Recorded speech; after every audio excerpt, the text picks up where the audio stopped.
해의 그 햇순만큼 또 당신을 닮기 위해 이 자리에 모인 자녀들을 축복하여 주십시오. 예수님 당신께서 몸소 나는 참 포도나무요 나의 아버지는 농부이시다라고 말씀하셨습니다. 진정으로 당신께서 참 포도나무의 삶을 사셨고 또 그것을 가꾸는 또 농부인 아버지의 뜻을 온전히 드러내시는 삶의 열매를 맺으셨습니다. 이제 또한 당신께 봉헌됨으로써 이제 세상의 열매가 아니라 당신으로부터 당신을 통하여 맺어질 그 열매를 맺기 위하여 봉헌하고자 하는 이 자녀들을 또한 봉헌하는 날까지 잘 이끌어 주시고 오늘 진정 예수 그리스도를 인식하기라는 이 주제로 당신을 온전히 선포할 수 있도록 이 시간을 축복하여 주소서. 어머니께서도 이 시간 저희들을 위하여 특별히 빌어주소서. 천상의 모든 군대들과 저희 각자들에게 맡겨주신 수호 천사들도 이 시간 저희들을 위하여 특별히 빌어주십시오. 이 모든 기원들을 우리 주 예수 그리스도를 통하여 비나이다.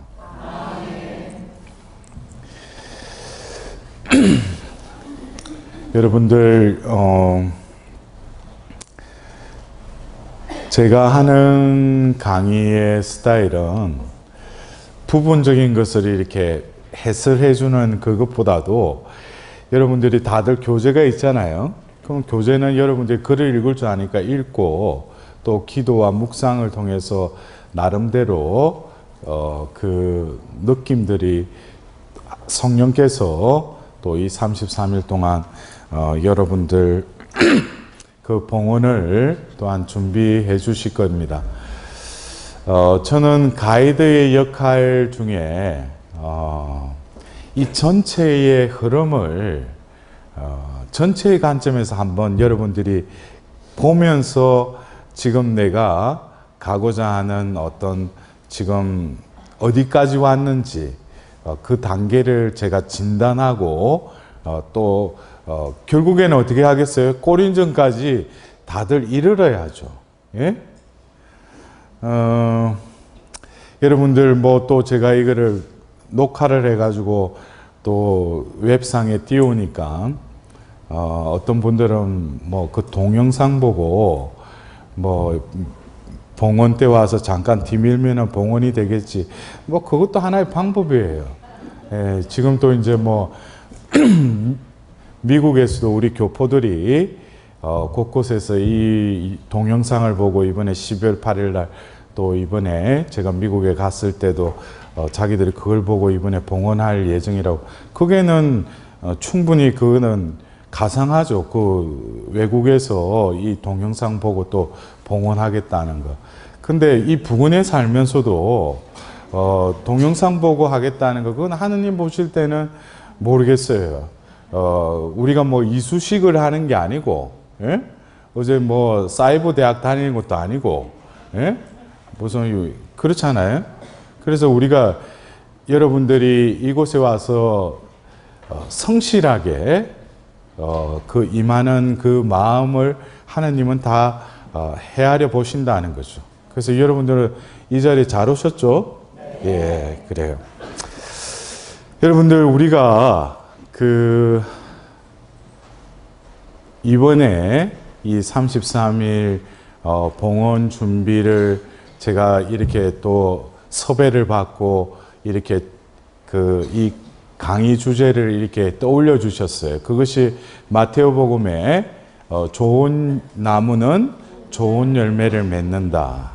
그래서 여러분들이 제가 또 다른 곳에 가서 만일에 이런 류의 강의를 한다면은 어떤 하느님께서 또 그곳에 있는 이들에게 또 필요한 어떤 말씀을 주실 거예요. 그래서 이 교재는 있지만 여러분들이 제가 여러분들과 이렇게 인연이 되어서 하는 이번에 이 성심원에서 하는 이 33일 이 준비는 좋은 나무는 좋은 열매를 맺는다. 이것이 주제 성경 구절이라는 거예요. 아시겠어요?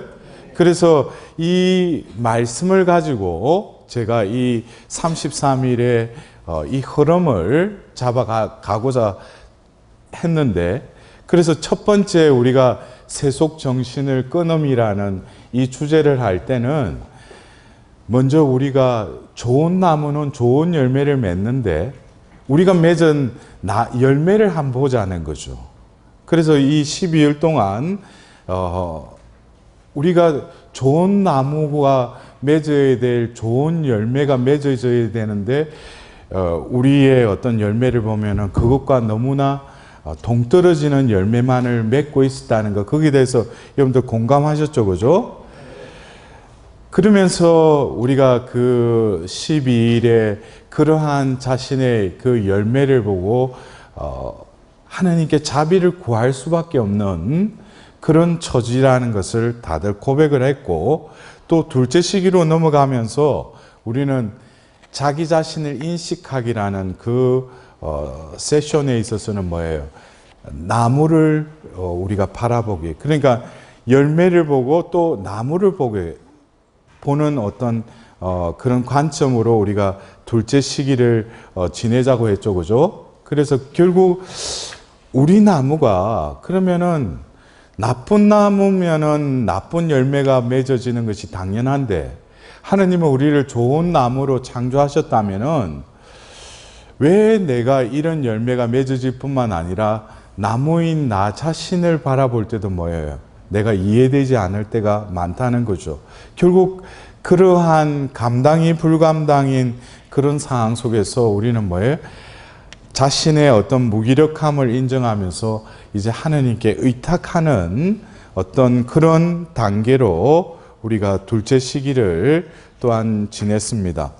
그리고 그 둘째 시기의 제2주의 그 주제는 이새의 거루투기라고 해서 여러분들이 그 거루투기라는 것은 이미 그 상태로는 더 이상 열매를 맺을 수 없는 그 상태. 그러나 그곳에서 이사야서 11장 1절에 이새의 거루투기에서 새싹이 돋게 하신다고 그랬어요. 그래서 그 제가 성모님의 그 등장을 창세기 3장 15절에 언급을 하면서 새 하와로서의 성모님의 존재는 하나님의 구속 사업에 있어서 또 다른 그 후손을 원래 죄를 짓고 죽어야 될 운명이었는데 하나님은 뭐예요? 다시금 그 구원의 역사를 이어가시는데 누구를 통해서? 그 여자의 후손을 통해서. 그래서 성모님은 구루투기에 비유할 수 있다고 제가 지난 시간에 제가 강의를 했습니다. 여러분들, 오늘 우리가 예수 그리스도를 인식하기라는 이 제목을 가지고 둘째 시기 제3주, 어떻게 보면 마지막 시기죠, 그죠? 그렇다면 여러분들 보십시오. 그 나를 나무에 비유하고 내 삶의 열매들을 이렇게 성찰하면서 이렇게 바라봤어요. 그리고 성모님을 구루투기로 우리가 발상을 일으켰다면은, 그러면 예수님은 바로 오늘 제가 시작할 때 선포했던 이 요한복음 15장 1절에 예수님께서 자신을 뭐라고 했어요? 뭐라고 했어요? 나는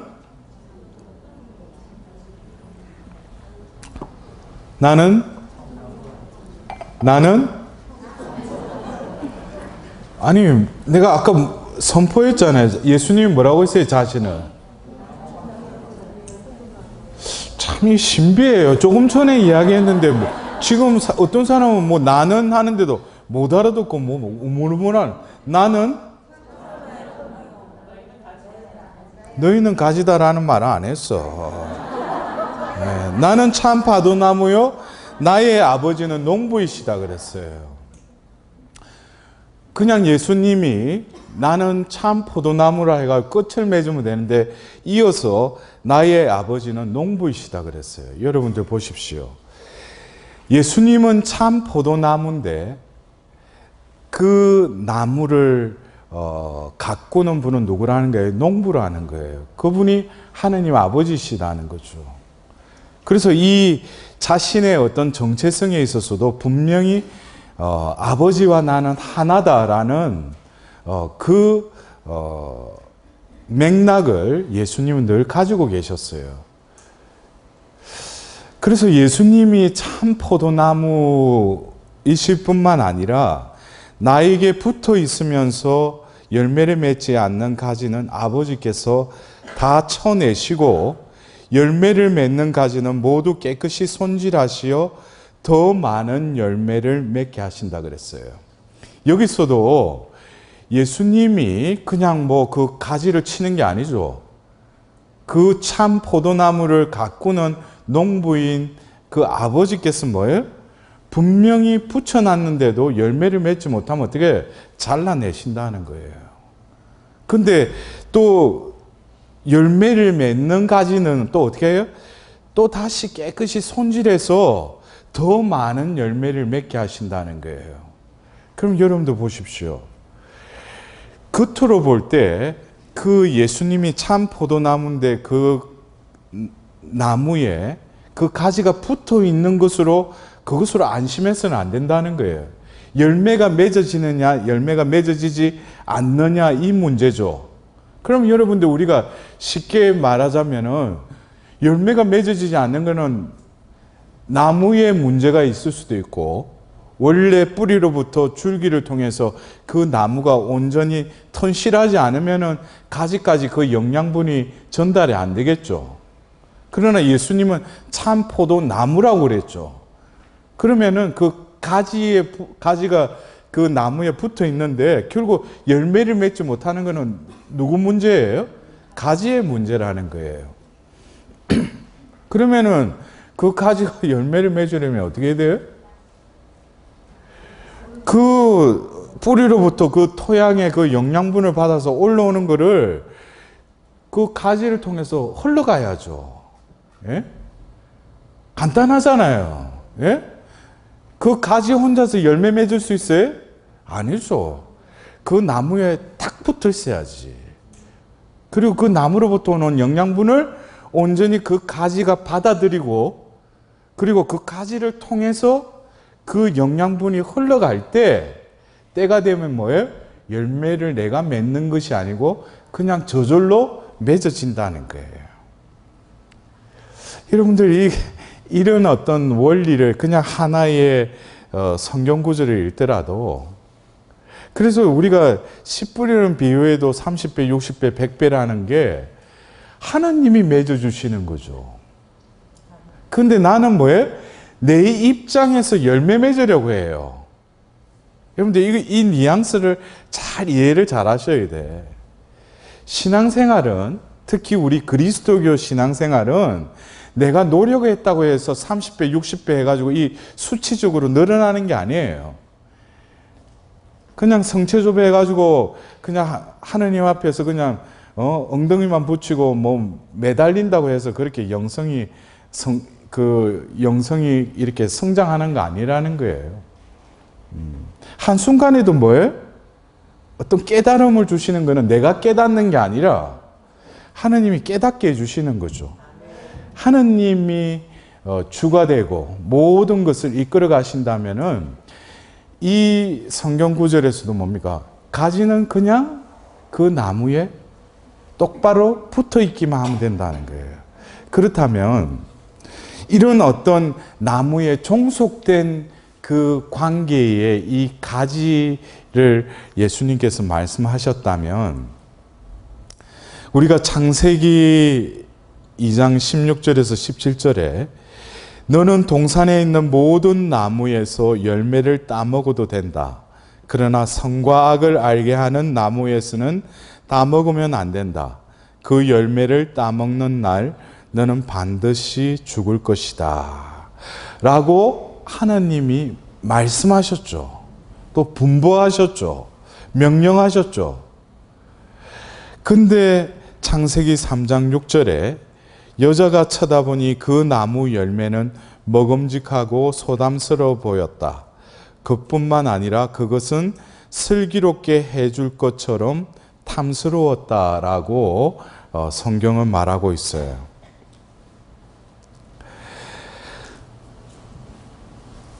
우리가 이 죄를 지을 때는 이 생각이, 우리는 유혹을 받는다 그러잖아요. 악의 유혹을 받는다고 할 때 그 예수님이 그 광야에서 공생애를 시작하기 전에 세례를 받으시고 성령의 인도로 광야에 가서 유혹을 받으실 때 보면은, 유혹할 때 예수님은 이 여자 하와 같이 그 유혹을 받았을 때 거기에 생각이 연합하지 않았다는 거죠. 예수님은 그 유혹이 왔을 때 어떻게 돼? 단박에 말씀으로 그것을 대항해 버려요. 왜냐하면 그것은 악으로부터 왔기 때문에. 근데 우리는 많은 경우 그래요. 유혹을 내가 지금 받고 있다, 유혹을 느낀다고 할 때는 아직 악이 바깥에 있죠. 예? 그러면은 그 유혹을 할 때 우리가 그 단박에 그것을 이렇게 물리쳐야 되는데, 많은 경우 그 유혹에 빠지는 것은 내 생각이 그게 연합을 한다는 거예요. 그러니까 이 선악과 나무 열매를 이렇게 바라보기 전에 사탄이 유혹을 하잖아요. 근데 그것에 마음이 이렇게 어느 정도는 옮겨졌다는 거죠. 그리고 뭐에? 그 여자가 나무를 쳐다봤다고 그랬어요. 이미 거기에는 뭐에? 죄에 빠질 요량으로 그 유혹에 연합되어 버렸다는 거예요. 이렇게 얽혀버렸다는 거예요. 우리가 볼 때 이 열매가 먹음직하고 소담스러워 보이고 슬기롭게 해줄 것처럼 탐스러웠다라고 성경은 또 말하고 있지만은, 또 요한 1서에 보면은 우리가 그 육의 욕망, 또 눈의 욕망, 또 세상살이에 대한 자만, 이것이 결국에는 우리 인간에게 있어서는 그 악이 들어오는 그 통로이기도 하죠. 눈을 통해서, 또 육의 욕망을 통해서, 또 어떤 세상적인 자만에 의해서. 그것을 예수님께서는 뭐예요? 그 돌의 그 빵으로 만들어라는, 또 성전 꼭대기에서 뛰어내리라는, 또 이 세상의 모든 영화를 보여주는 어떤 그것이 결국에 예수님 역시 뭡니까? 바로 이 창세기 3장 6절에 먹음직하고 소담스러워 보일 뿐만 아니라 슬기롭게 해줄 것 같은 그러한 인간이 결국 그것에 넘어갔지 않습니까?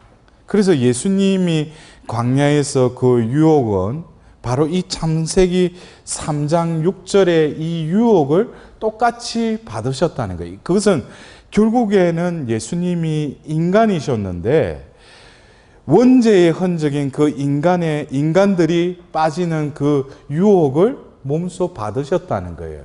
그러나 예수님은 뭐예요? 말씀으로 그걸 쳐 이기셨죠.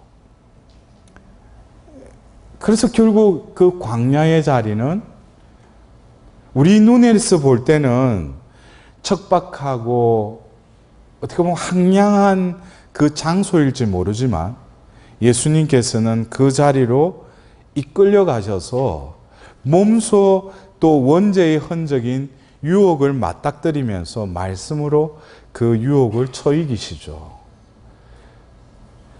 그 순간에 결국에는 뭡니까? 눈에 보이는 그 광야는 이미 하느님 나라가 되었다는 거예요.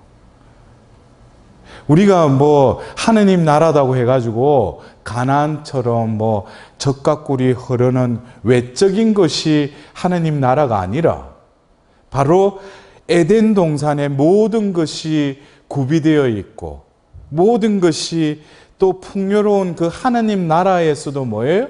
결국 하나님의 말씀을 불순종하면은, 죄를 지으면은 결국 그 자리는 하나님 나라가 더 이상 이루어질 수 없다는 거예요. 그러나 설령 눈으로 보이는 광야일지라도 그 순간에 하나님 뜻에, 하나님 말씀에 순종한다면은 그 자리는 또 어떤 나라가 되는 거예요? 하나님 나라가 된다는 거예요. 근데 여러분들, 제가 이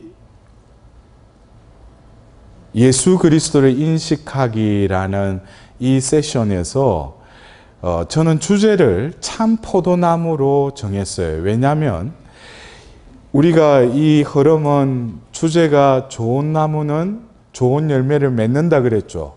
그리고 열매를 보았죠. 또 나무를 보았죠. 또 그리고 성모님의 존재를 거루트기로 우리는 바라보았죠. 그러면 예수님의 존재를 인식하려면 예수님 역시 뭐예요? 우리가 좋은 나무는 좋은 열매를 맺는다고 우리가 그런 흐름을 잡아왔다면 예수님은 바로 뭐예요? 참 포도나무라는 거예요. 아시겠어요? 그러면은 이게 흐름이 이렇게 연결이 되죠. 예. 그래서 제가 지금 인용한 하나님께서는 그 에덴 동산에 있는 모든 나무 열매를 따먹어도 된다고 했어요. 근데 선과 악을 알게 하는 나무에서는 따먹지 말라고 그랬죠. 그죠? 근데 무슨 선과 악을 알게 하는 그 나무에 뭐 독이 들어가 있는 것도 아니고, 그들이 모든 나무 열매를 보면서 마음껏 따먹을 수 있게끔 또 하나님은 그런 동산을 또 배치를 해놨지만, 그 동산 한가운데 선과 악을 알게 하는 그 나무를 또 심게 해서 그거를 따먹지 말라고 한 것은 그들에게 골탕을 먹으려고 한 게 아니라, 그들이 이렇게 모든 나무 열매를 따먹다가 선악과 나무를 이렇게 보면은 동시에 무엇을 떠올리겠어요? 하나님 말씀을 떠올릴 거 아니에요. 하나님 말씀은 결국에는 뭐예요? 하나님의 존재죠. 그러니까 자기들이 어떤 자유의지로 모든 것을 자유를 만끽하더라도 한가운데 있는 선악과 나무 열매를 바라볼 때는 또 어떤 존재를 느껴야 돼요? 하나님의 존재도 느낄 뿐만 아니라 선악과 나무를 이렇게 바라보는 동시에 자신들은 피조물이라는 것을 또 깨닫게 되는 거죠. 그래서 그냥 우리는 선과 선악과의 어떤 나무가 무슨 죄악을 불러오는 그런 통로로 생각하는데, 그거는 너무 편협적인 사고방식이고, 하나님은 뭐예요? 결국 그것조차도 인간이 자유의지를 주셨기 때문에 그걸 통해서 당신을 느끼게 할 뿐만 아니라 자신들의 존재를 바라볼 수 있는, 어떻게 보면 은혜로운 나무일 수도 있어요. 근데 그것을 뭐예요? 하나님 뜻을, 하나님 말씀을 거스리자 결국 그것을 따먹는 순간에 어떻게 됐어요? 죄가 그들에게 흘러 들어온 거죠. 이해가 되셔요? 그래서 이 선악과 나무를 한번 우리가 예수님은 참 포도나무라고 그랬죠. 근데 우리가 성경의 역사에 보면은 그 나무, 죄가 들어오게 한 그 나무, 그러나 선악과 나무는 그 자체가 그 죄가 있는 게 아니에요. 아시겠어요? 죄가 있는 나무가 아니라고요. 사탄이 그것을 그럴싸하게 우리를, 그 인간을 유혹했기 때문에 그 나무를 통해서 죄가 들어온 거지만, 그 선악과 나무 그 자체는 죄가 있는 나무가 아니라는 거예요. 근데 우리는 매번 그 원죄 할 때 뭐예요? 선악과 나무가 등장을 하니까. 예? 그래서 인간이 그 죄를 짓게끔 했던, 또 다른 우리 편에서 보면은 선악과 나무는 뭐예요? 피해야 될 어떤 나무이기도 하죠. 그것으로부터 뭐가 들어왔기 때문에? 죄가 들어왔기 때문에. 근데 예수님이 결국 이 세상에 오셔서 우리를 구원하러 오셨지만 어떻게 보면 이 33일 봉헌 준비라는 이 큰 흐름에 있어서 제가 조금 전에 선악과 나무를 제가 언급을 했죠. 근데 예수님도 아이러니하게 십자나무에 매달리셔서 돌아가셨어요. 그래서 그 베드로후서 2장 24절에는 그분께서는 우리의 죄를 당신의 몸에 친히 지시고 십자나무에 달리시어 죄에서는 죽은 우리가 의로움을 위하여 살게 해주셨습니다. 그분의 상처로 여러분은 병이 나았습니다. 그리고 우리가 그 성물도 그 성금요일 저녁기도 찬미가 중에 이런 구절이 있어요. 광채로 번쩍이는 영광된 나무 임금님 붉은 피로 물들었으라. 고귀한 나무 줄기 간택됐으니 거룩한 가지들도 적셔 주소서. 여러분들 여기서 보십시오. 예수님이 로마법에 의해서 십자나무에 매달리셨죠. 그 나무에서 돌아가셨어요. 근데 우리는 지금 이 33일 봉헌의 그 흐름을 우리가 전체 그림을 보면서 한다면은 우리가 두 번째 시기에 그 첫 번째 주에 자기 자신을 알기라는 어떤 그 세션을 하면서 내가 분명히 좋은 나무다 이거예요. 좋은 나무인데도 왜 이렇게 나쁜 열매만 맺느냐 이거예요. 근데 예수님이 바로 그 나무에 매달리셨다는 거예요. 그래서 이 베드로후서에 보면은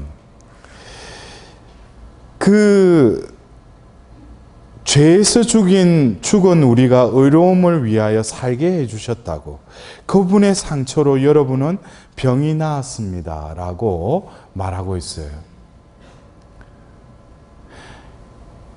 어떻게 보면은 그 십자나무는 원래 그 사형수들이 그 매달려야 하는, 죽어야 하는 그 형틀이었지만 바로 구세주께서 그 십자나무에 매달림으로 인해서 그 나무는 어떻게 됐다는 거예요? 고귀한 나무 줄기 간택됐으니 거룩한 가지들도 적셔 주소서라고 했어요. 바로 그 못으로 찔리신 예수님의 그 손과 발뿐만 아니라 온몸이 그 상처로 피 흘리시는 그 몸이 그 나무에 매달리셨다는 거예요. 그래서 바로 그 제가 조금 전에 언급했던 그 선악과 나무를 통해서 결국 악이 유혹을 했고 또 그것을 통해서 인간이 그 하나님의 뜻을 거슬러서 그 나무의 그 열매를 바라보면서 손을 내밀고 하나님 뜻을 거스리자 그 나무를 통해서 그 죄가 들어왔다면 예수님은 또 아이러니하게 또 로마 시대에 그 로마법에 의해서 사형수가 되어서 결국 뭡니까? 그 십자나무에 매달리셨다는 거예요.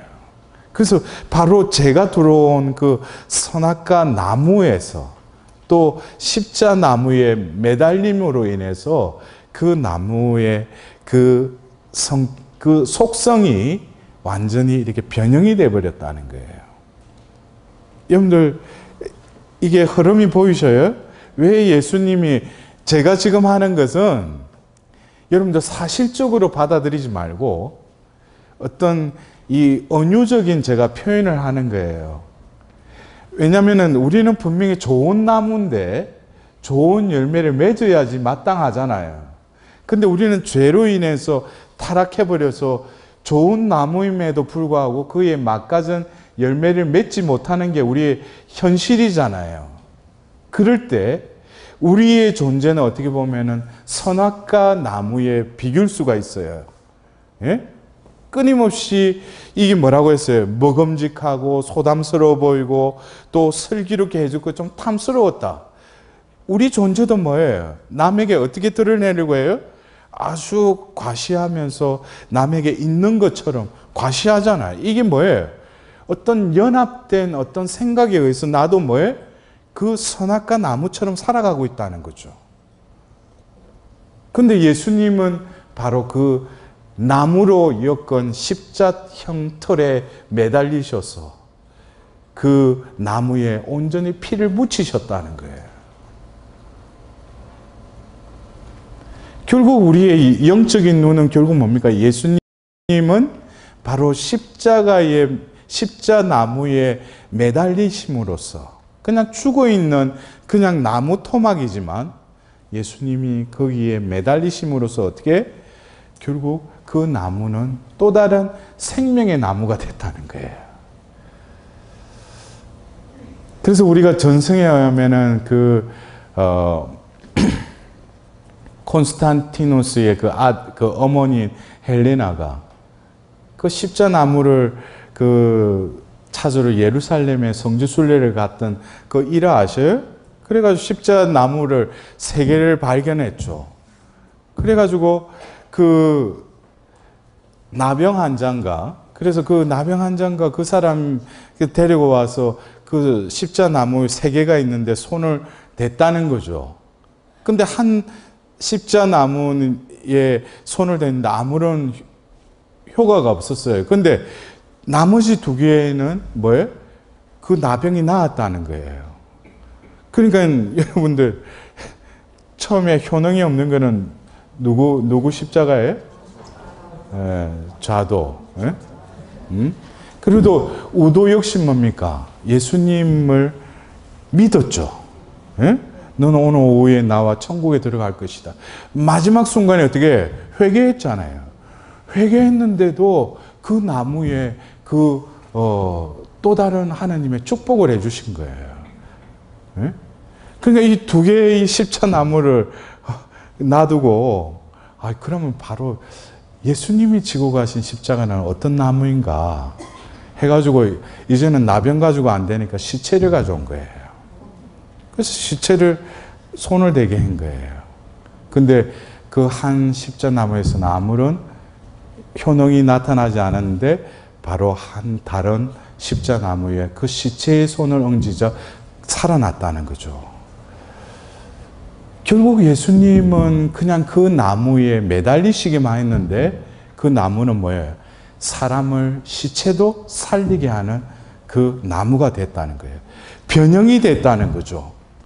그냥 나무인데 뿌리가 없는 그냥 잘려진 나무인데 그 나무가 생명을 주는 나무로 변형이 됐다는 거예요. 근데 우리가 알다시피 그 십자나무 위에서 십자가 위에서 예수님은 바로 그 요한복음 19장에 27절에 보면은 뭐라고 해요? 예수님이 먼저 성모님을 보고 저가 당신의 아들입니다 하면서 그 요한의 제자에게 뭐라 해요? 이분이 내 어머니시다 그래요.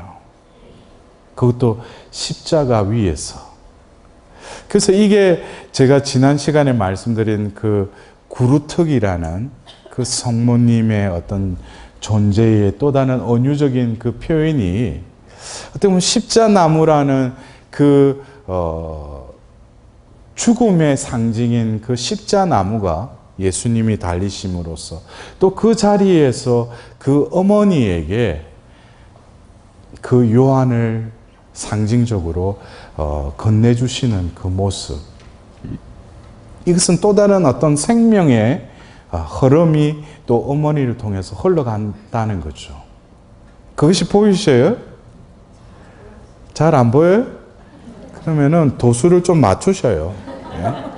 그건 어쩔 수 없어. 지금은 안 보인다면은 그것은 조금 시간이 되면은 조금 이런 부분들이 이렇게 아하하고 마음에 와닿는 분이 계실 거예요. 제가 이번에 미국에 갔을 때도 어떤 자매님이 이 33일 그 동영상을 보고 그 자기 자신을 알기 제가 자기 나무에 대해서 그거 하고 나서 그리고 나서 며칠이 지났는데 어떤 신비 체험을 한 거예요. 근데 어떤 나무에 이렇게 그 네 가닥에 어떤 이렇게 새 순들이 이렇게 엮어져 있는 걸 이렇게 봤대요. 근데 제가 그 다음 주에 성모님의 존재를 구루토기에 해가지고 자기 깜짝 놀랐대요. 며칠 전에 그걸 봤는데 그것도 미국에서 아마 이 동영상도 볼 거야. 근데 저희가 신부님이 성모님을 그 이사야서 11장 1절에 구루토기에서 새싹이 난다는 그 말을 듣고 자기는 소스라치게 깜짝 놀랐대요. 왜냐면 며칠 전에 자기가 이 33일 봉헌 준비를 하면서 그 환시를 봤던 거예요. 그렇다면은 여러분들, 예수님이 그 십자나무로 인해서 살리는 나무로 이렇게 그 나무가 변형이 되었다면 예수님의 어떤 삶은 그 말 그대로 참 포도나무였어요. 여러분들, 이제는 그 포도나무라는 포도나무는 포도를 맺어야지 결국에는 참 포도나무이지 않겠어요, 그죠? 그러면은 우리가 예수님의 삶을 하나의 나무에 비유하자면은 바로 예수님의 삶은 바로 뿌리가, 나무가 제대로 크려면 어떻게 돼요? 뿌리를 그 땅에 굳건하게 내딛고 있어야죠. 또 그리고 그 토양으로부터 뭐예요? 그 영양분을 뿌리가 받아들여야죠. 그러면은 예수님에게 있어서 이 뿌리는 바로 당신의 존재에 대한 신원을 분명히 예수님은 알고 계셨다는 거예요. 그것을 다르게 말하자면은 예수님은 이 세상에 자기 오고 싶어서 온 게 아니고 바로 파견되어 왔다는 거예요.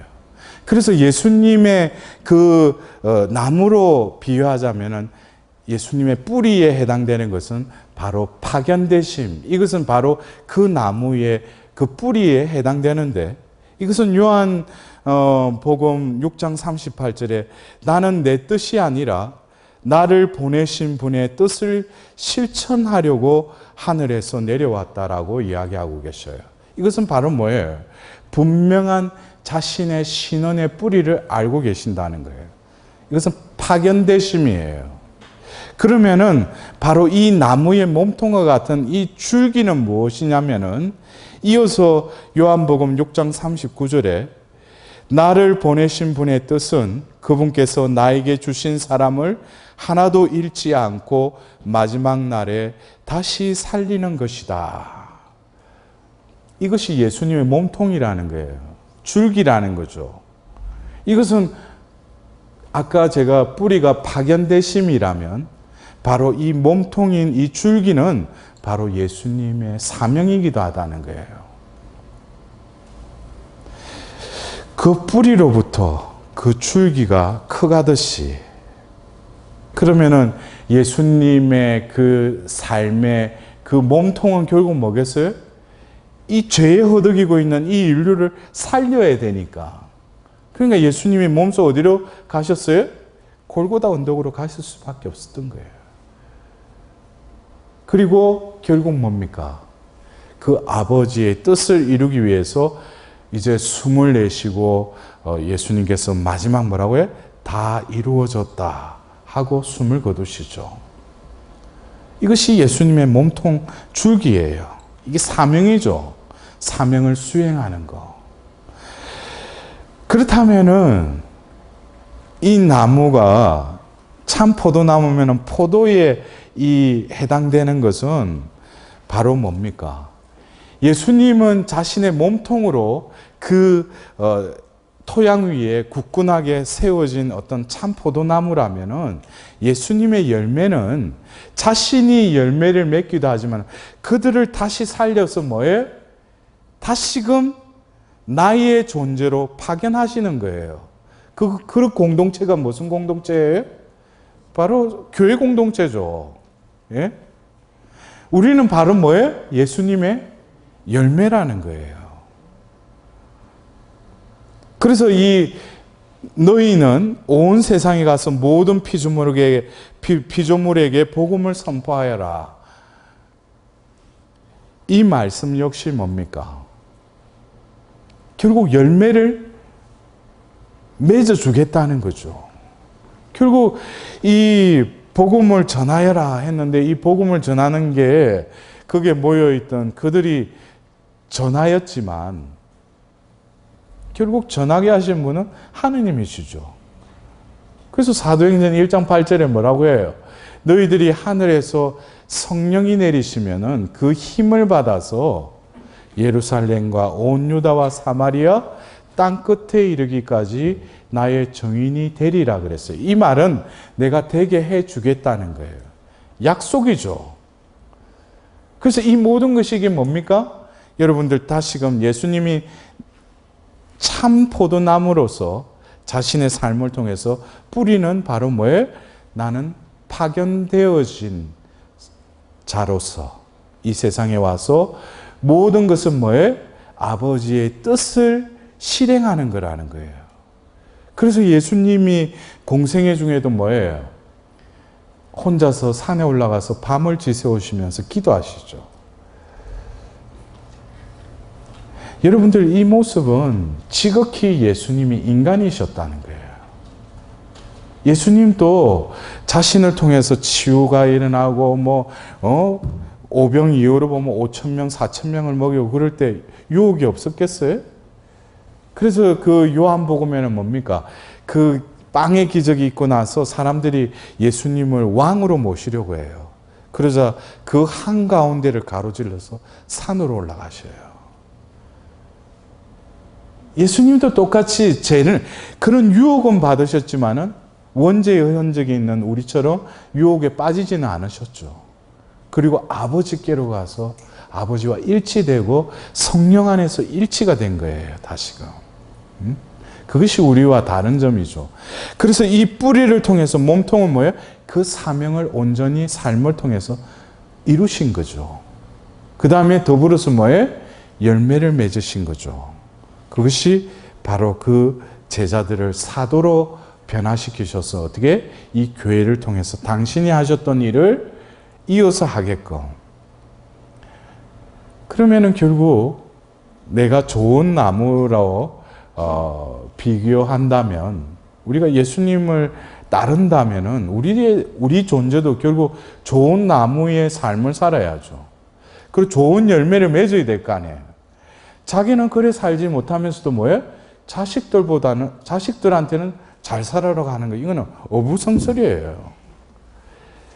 내가 제대로 뿌리로부터 하나님 안에 박혀 있고 내가 이 세상에 온 것이 아니라 바로 하나님의 뜻에 의해서 이 세상에 창조된 피조물이라는 것을 먼저 인식해야 될 뿐만 아니라 바로 이 세상에 나를 내신 하나님께서는 뜻이 있어서 나를 이 세상에 내셨다는 거예요.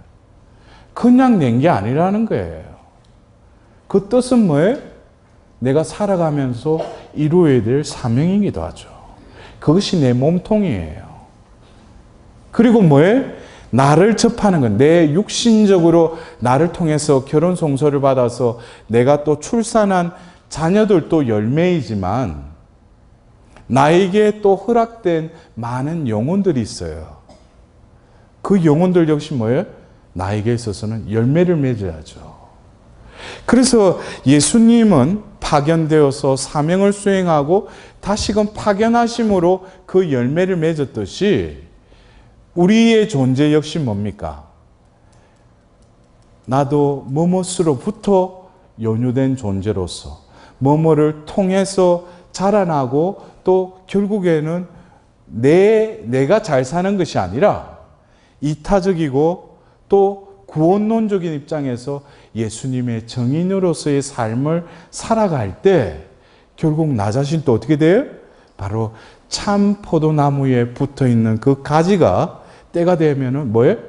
열매를 맺었듯이 나도 자동적으로 그냥 열매가 맺어지는 거예요.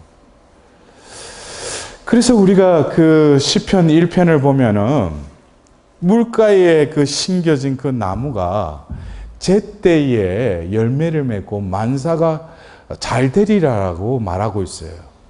여러분들 시냇가에 나무가 심겨져 있는데 제때에 열매를 맺고 만사가 잘 된다고 하는 그 말 속에는 우리가 볼 때 그냥 시냇가에 심겨진다고 해서 그냥 그 일이 이루어지는 열매가 맺어지는 게 아니라 바로 그 시냇가라는 그 좋은 위치에 심겨지더라도 그 심겨진 그 보이지 않는 땅 속에 있는 뿌리가 시냇가에 닿아 있을 때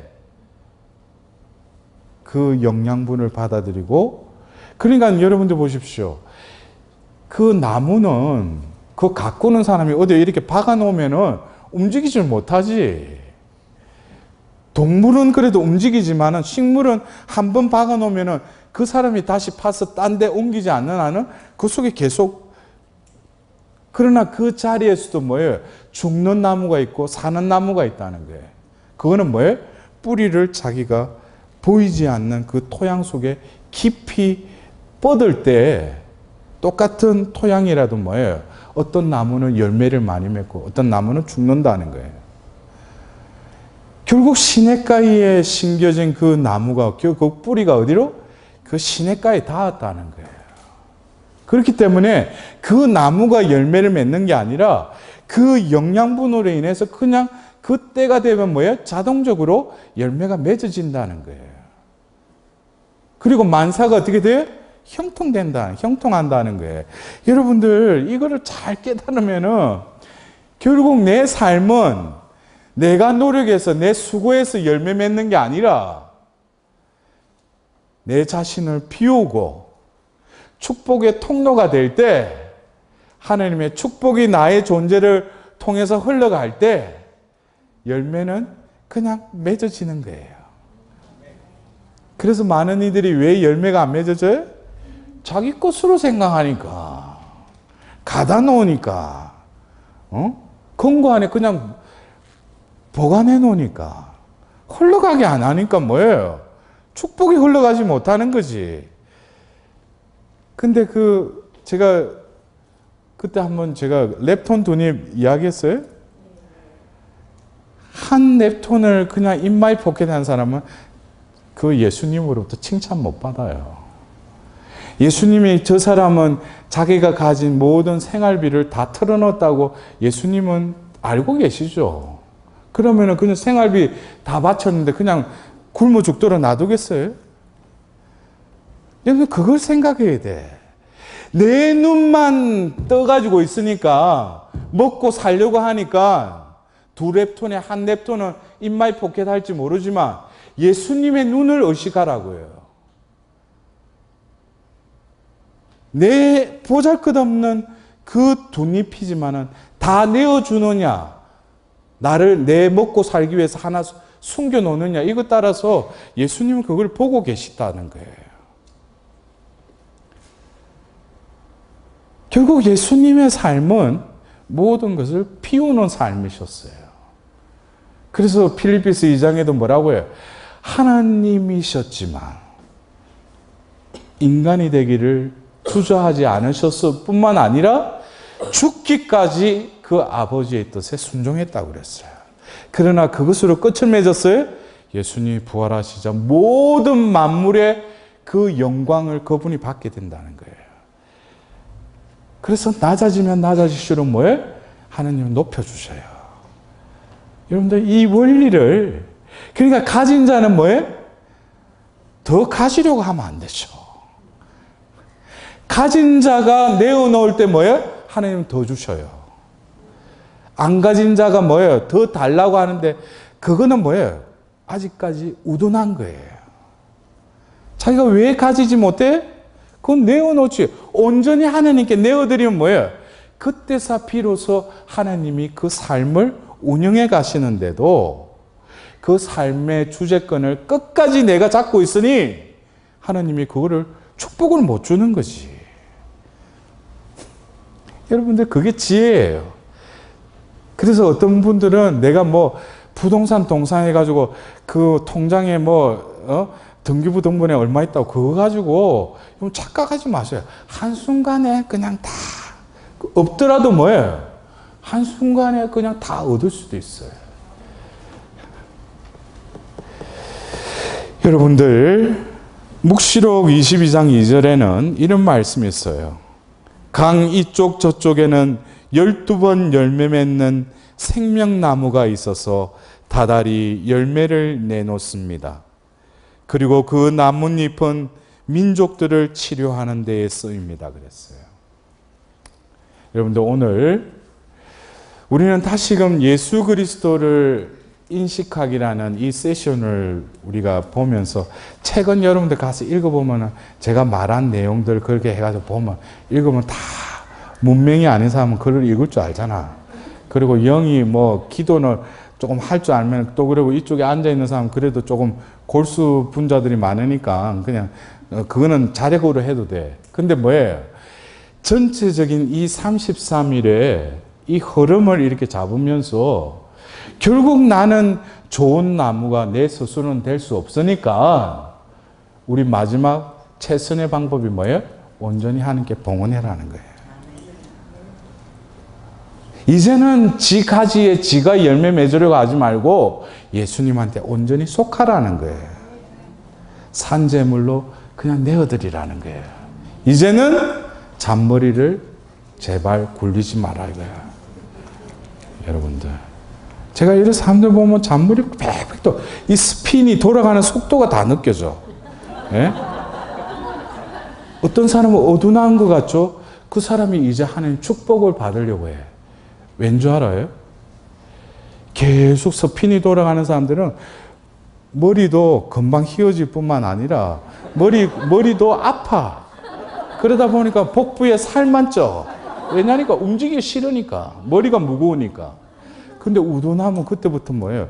멍청한 것 같죠. 그게 이제 하나님 편에서 이제 하나님 사람으로 이렇게 움직이기 시작해요.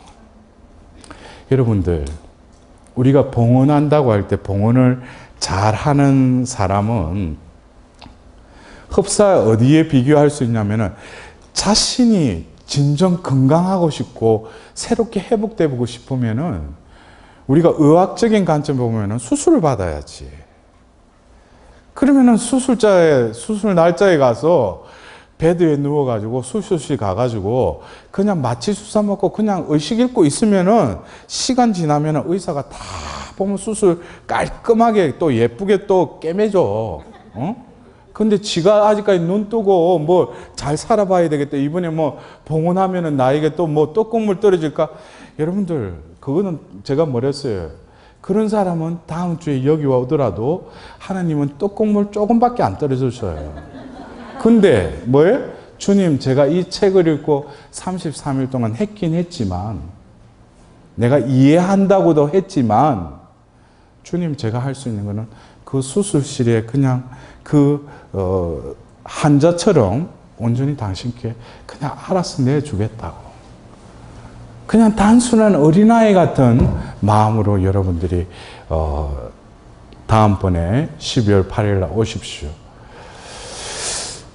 특별히 이번 이 33일 봉헌은 이 좋은 나무라는 게 하도예요.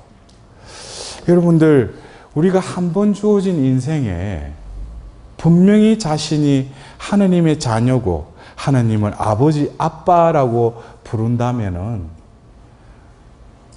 우리가 이 생에 여러 가지 목표가 있겠지만 하나님의 자녀로서 열매 맺는 것은 가장 큰 고귀한 열매는 뭐겠어요?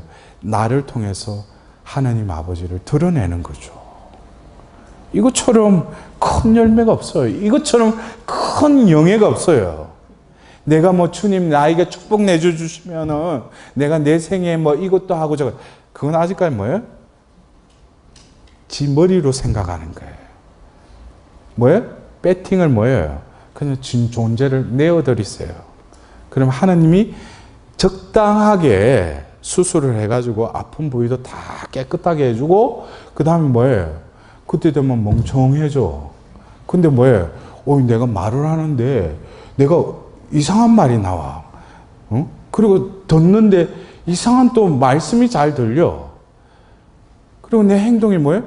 이제 하나님 뜻대로 살려고 노력을 해. 왜요? 봉헌했으니까. 여러분들, 이 봉헌은 제가 그래서 어떤 신자분들 와서 봉헌하겠다면 먼저 그래요. 하나님이 봉헌하기를 원하시는지를 먼저 물어보라고 그래요. 그냥 지가 와서 봉헌하겠다는 사람들 백날 보면 해가 갱신하고 보면 몇 번 뭐 어디 봉헌식 있다 우르르 가가지고 보면 또 때가 되면은 하나님이 받아주시는 때가 있어요. 그 때가 되면은 그 봉헌과 더불어서 나에게 새로운 인생이 열려요. 그때 되면은 내가 고치려고 했고 내가 이루지 못했던 그 일도 어떻게 돼요? 다 고쳐주시고 이루어주셔요. 그게 뭐예요? 하나님이 때가 됐다는 거예요. 여러분들, 이게 아주 여러분들 그냥 봉헌한다는 게 자신이 생각하는 그 봉헌으로 생각한다면 아직까지 뭐예요? 봉헌의 의미를 아직 깨닫지 못한 거예요. 하나님이 나를 봉헌하기를 간절히 원하실 뿐만 아니라 봉헌받기를 원하신다는 것을 깨닫는 사람은 그 순간에 완전히 바뀌어요. 근데 그걸 명심